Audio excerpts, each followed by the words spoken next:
Je ne suis pas un historien. Je ne suis pas un architecte. Je ne suis pas non plus archéologue. Non, je ne suis qu'un passionné de son département qui vous emmène découvrir les villes et villages de l'Oise. Bonjour à vous tous et bienvenue. Aujourd'hui, je vous emmène à la découverte de Mont. Mont est un petit village de 190 montoises et montois et se situe au sud-est de Chaumont-en-Vexin sur la départementale 121 qui mène de Boubiers au Coudray-sur-Thelle. La commune fait partie du canton de Chaumont-en-Vexin et de la communauté de communes des Sablons. Le village a fait partie jusqu'en 2014 du canton de Méru. Mont a eu les noms jadis de Radulfo de Mont en 1207, Radulfus de Montibus, Monte, Mont en 1260, Jean de Mons en 1356, Mons en la chastellerie de Chaumont en Vulguessin vers 1400, Mons en 1583 pour devenir le Mont d'aujourd'hui depuis 1840. Mont compte un hameau à l'ouest sur la D121, Gypseuil, qui a eu les noms de Gypsué, Gypsueil, Gypseuil, pour devenir le Gypseuil d'aujourd'hui. Ce hameau était attaché à la commune de Neuville-Bosque autrefois, jusqu'en 1835 où elle en fut détachée pour être rattachée à Mont. Mont qui lui-même fut rattaché à la commune d'Ivry-le-Temple en 1825 pour en être séparé par ordonnance royale en septembre 1833. Je n'ai malheureusement pas trouvé d'informations sur l'histoire du village, toutes mes sources étant muettes à ce sujet. Pourtant, selon ce livre, dont je me sers pour mes recherches, la commune avait un blason d'azur à la bande d'argent à dextre, à 3 bandes d'or et à senestre de fleurs de lys du même. On le retrouve d'ailleurs sur les plaques de rue de la commune et ressemble beaucoup à celui de la commune de Bury, près de Mouy, ainsi qu'à celui du département de l'Oise. Y aurait-il eu des seigneurs communs avec Bury? Est-ce un seigneur de Bury qui a donné son blason à la commune de Mont, ou l'inverse? Je n'ai, malgré mes recherches, rien trouvé qui répond à ces questions. Mais dans mes recherches, j'ai quand même trouvé 2 petites histoires intéressantes que je vais vous conter. Il y a peut-être eu un château à Mont. Il y a fort longtemps, ou du moins une bâtisse dénommée ainsi, mais je n'en ai trouvé aucune trace ni mention nulle part. Pourtant, 2 indices pourraient le prouver. Le premier est au bout du village en direction de Gypseuil, la rue du Château. Et l'on sait que les anciennes dénominations des rues n'étaient pas faites au hasard. Et le second est un article dans le journal d'Évreux du 8 août 1908 qui parle de l'instruction d'une affaire de cambriolage commise dans l'Oise par un certain Levasseur et ses complices dans les châteaux de Pouilly et de Mont dans l'Oise. Alors château ou pas, mystère. En 1920, dans le journal La Presse, on apprend qu'un jeune bûcheron du village, en dégageant une pierre avec sa pioche, trouva sous celle-ci 2 boîtes en fer blanc contenant des montres avec leurs chaînes, des croix, des alliances, des chaînes en or, des boucles d'oreilles, bref, un vrai petit trésor. Probablement le butin d'un cambriolage. Le parquet de Beauvais a ouvert une enquête sur ce trésor qui devait être là depuis quelque temps. Je vous emmène découvrir maintenant l'église de Mont. L'église de Saint-Étienne, irrégulièrement orientée, est un petit édifice mais très agréable à voir. L'édifice se compose d'une nef unique, d'une chapelle au nord et d'un chœur de 2 travées à chevet plat. Un clocher se trouve accolé à l'église au nord. La nef est romane, le chœur date du XIIIe siècle et le clocher du XVIe. Elle a été restaurée en 2003 comme le montrent ces photos du site de l'église de l'Oise de M. Dominique Vermand qui date de 2002.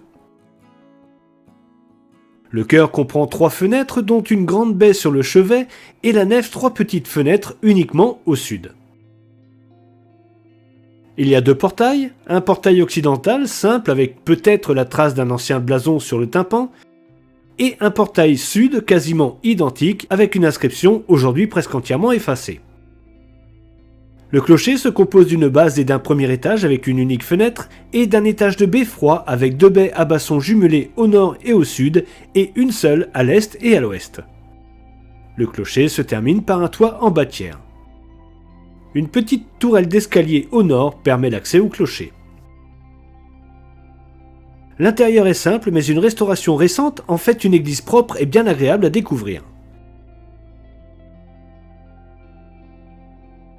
La nef est garnie de bancs et le plafond est en charpente à carène renversée, elle aussi récente.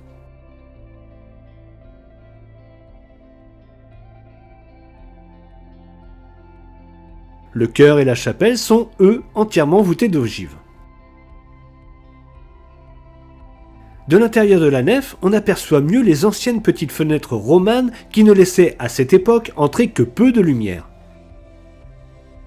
C'est avec l'arrivée du style gothique que les fenêtres se sont agrandies et parées de vitraux colorés. La petite chapelle se trouve au nord avec un autel en pierre et un petit harmonium. Sur le mur sud se trouve un petit autel avec retable et une niche accueillant une Vierge à l'enfant.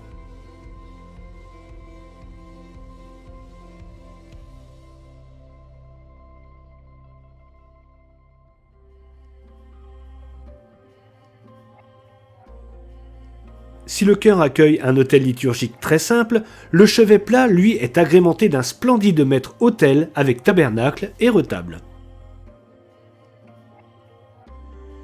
On peut encore voir des restes de peinture polychrome et notamment un poisson. Un confessionnal et de beaux fonds baptismaux se trouvent à l'entrée de la nef.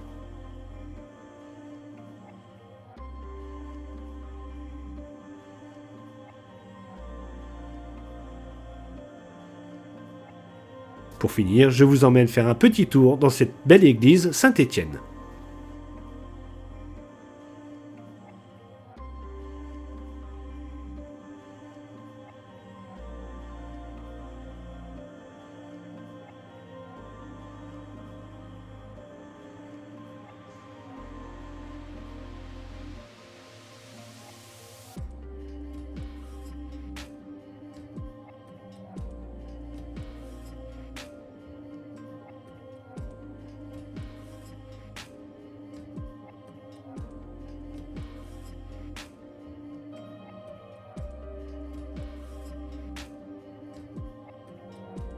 Retournons maintenant dans les rues de Mont. Le monument aux morts se trouve dans le cimetière. On trouve plusieurs panneaux Michelin encore en bon état, tous posés le 4 juillet 1962, et 2 bornes kilométriques, dont une à Gipseuil.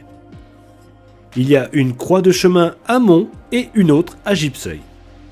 Pour l'éducation, la commune est en regroupement pédagogique intercommunal avec la commune de Neuville-Bosc et compte une classe maternelle et 2 classes de cours élémentaires et moyens. Un petit espace sportif au nord accueille un panneau de basket, un court de tennis et un petit terrain de foot. Il n'y a pas de commerce à Mont, mais y est installé l'atelier du Frédou, atelier de couture, de brodage et de marquage.